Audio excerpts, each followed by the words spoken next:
तो चलिए आज हम चलते हैं ताकेहिको इनुए की मास्टरपीस वागाबांड की दुनिया में। ये एक ऐसी दुनिया है जो बेहद क्रूर भी है और उतनी ही कलात्मक भी। ये कहानी सिर्फ एक समुराई की नहीं है, नहीं, ये उस रास्ते की कहानी है जो खून, राख और खुद की खोज से बनता है। आइए शुरू करते हैं। कहानी हमें ले जाती है साल 1600 में, सेकीगहारा की लड़ाई के ठीक बाद।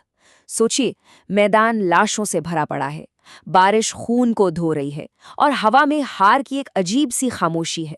लगता है जैसे सब कुछ खत्म हो गया है। लेकिन हमारे हीरो के लिए ये तो बस एक नई और शायद ज्यादा बेरहम शुरुआत है। और वो है शिनमेन ताकीज़ो। इस पूरी तबाही के बीच उसकी आंखें खुलती हैं। वो कोई हीरो नहीं है, कोई जीता हुआ योद्धा नहीं, वो तो बस एक जिंदा बचा हुआ इंसान है जो मौत से भरी इस दुनिया में सांस ले रहा है। तो कहानी का पहला पड़ाव है एक लड़ाई का अंजाम। यही हमारी मुलाकात होती है दो दोस्तों से, ताकेज़ो और माताहाची। जंग में हारने वाली सेना की तरफ से लड़ने के बाद अब उन्हें होश आ रहा है। यहाँ एक बड़ा ही गहरा कॉन्ट्रास्ट देखने को मिलता है। एक तरफ ताकेज़ो इतना कमजोर है कि उसे बारिश का पानी पीना पड़ रहा है, पर दूसरी तरफ उसकी आंखों में एक जंगली, कभी ना हारने वाली चमक है। ये जीने की वो इच्छा है जो हर चीज से ज्यादा ताकतवर है। लेकिन ताकेज़ो का दोस्त माताहाची, उसका हाल बिल्कुल उल्टा है। वो पूरी तरह टूट चुका है।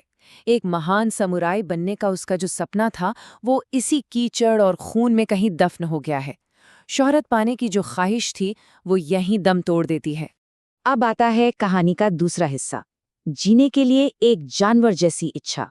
देखिए, जंग के मैदान से बच निकलना तो बस पहली चुनौती थी। असली संघर्ष तो अब शुरू होता है, इस बेरहम दुनिया में जिंदा रहने का। जैसे ही वो भागने की कोशिश करते हैं, उनके सामने एक नया खतरा आ जाता है, रिफ्यूजी हंटर्स। ये वो लोग हैं जो जंग के मैदान में बचे खुचे घायल और कमजोर लोगों को लूटने और मारने का काम करते हैं। और यही हमें ताकेज़ों के असली स्वभाव की एक झलक मिलती है। जब मौत सामने हो तो वो बिल्कुल नहीं हिचकिचाता। उसका फलसफा बड़ा सिंपल और क्रूअल है। यहाँ कोई सम्मान या नियम नहीं है, बस जीना है या मरना है। और ये है उसकी ताकत। ताकेज़ो किसी आम सिपाही की तरह नहीं लड़ता। उसके अंदर एक जानवर जैसी कच्ची, बेकाबू शक्ति है। वो अपने दुश्मन को बड़ी बेरहमी से, बिना एक पल सोचे खत्म कर देता है। और माताहाची, वो बस खड़ा देखता रहता है, डरा हुआ, बेबस। ये हिंसा उन दो दोस्तों के बीच की खाई को और भी चौड़ा कर देती है। एक लड़ने के लिए बना है और दूसरा बस भागना चाहता है। मौत के बिल्कुल करीब पहुंचकर इन दोनों को एक ऐसी जगह पनाह मिलती है जिसकी उन्होंने कल्पना भी नहीं की थी। एक ऐसी जगह जो नैतिक रूप से थोड़ी धुंधली है। जब वो लगभग बेहोश होते हैं, तब उन्हें अकेमी नाम की एक औरत मिलती है। वो उन्हें अपने घर ले जाती है, उनकी देखभाल करती है। एक पल के लिए तो ऐसा लगता है कि मानो इस नर्क में उन्हें कोई जन्नत मिल गई हो। पर एक सवाल मन में आता है ना, कि जंग की इस तबाही के बीच, इन सुनसान पहाड़ों में, दो औरतें, अखेमी और उसकी माँ ओको, अकेले गुजारा कैसे कर रही हैं? यहाँ कुछ तो गड़बड़ है।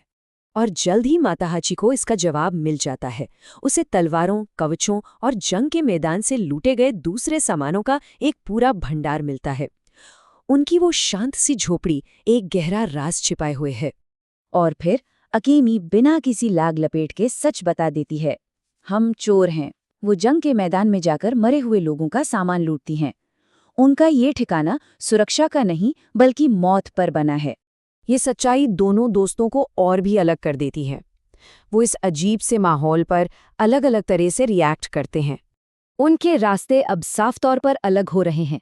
ताकेज़ो का पूरा ध्यान ताकत और खुद को बेहतर बनाने पर है, वो इस आराम से भी सावधान है। दूसरी ओर माताहाची शराब और ओको के आकर्षण में डूबकर घर लौटने का अपना वादा तक भूल रहा है। और ये बंटवारा साफ दिखता है। एक तरफ ताकेज़ो लकड़ी की तलवार से अभ्यास कर रहा है, खुद को और मजबूत बना रहा है। दूसरी तरफ माताहाची ओको के बहकावे में है, जो उसे बस आराम और सब कुछ भूल जाने का वादा करती है। पर ताकेज़ो ऐसा है क्यों? एक फ्लैशबैक से पता चलता है कि उसके पिता ने उसे हमेशा एक जानवर कहा। ये शब्द उसके अंदर गहरे तक बसे हुए हैं, जो उसे लगातार खुद को साबित करने और उस पहचान से लड़ने के लिए मजबूर करते हैं। लेकिन ये झूठी शांति ज्यादा देर तक नहीं टिक सकती। बाहरी दुनिया अब उनके इस दागदार पनाहगाह में जबरदस्ती घुसने वाली है। और वो है सूजीकाजे तेनमा के नेतृत्व में डाकुओं का एक गिरोह। वो ओको और अकेमी से अपना हिस्सा लेने आए हैं, क्योंकि वो उन्हीं के लिए मरे हुए समुराइयों को लूटती हैं। और फिर एक चौंकाने वाला खुलासा होता है। तेनमा ने ही अकेमी के पिता को मारा था और ओकोई तब से उसके साथ रह रही है। ये रिश्ता डर, मजबूरी और बदले की एक ऐसी उलझी हुई कहानी है जो हालात को और भी खतरनाक बना देती है। जब गिरोह अकेमी के साथ जबरदस्ती करने की कोशिश करता है तो ताकेज़ो परछाइयों में इंतजार कर रहा है अपनी लकड़ी की तलवार के साथ। शायद पहली बार वो सिर्फ अपने लिए नहीं बल्कि किसी और की हिफाजत के लिए लड़ने वाला है। तो हम इस सवाल के साथ खत्म करते हैं, जब शोहरत और नाम कमाने का सपना टूट जाता है तो इंसान को आगे क्या बढ़ाता है? क्या ये सिर्फ जिंदा रहने की जिद है, या ताकत की तलाश, या फिर शायद दूसरों की रक्षा करने का एक नया मकसद? यही वो सवाल है जो वेगाबॉन्ड की इस शानदार यात्रा की नींव रखता है।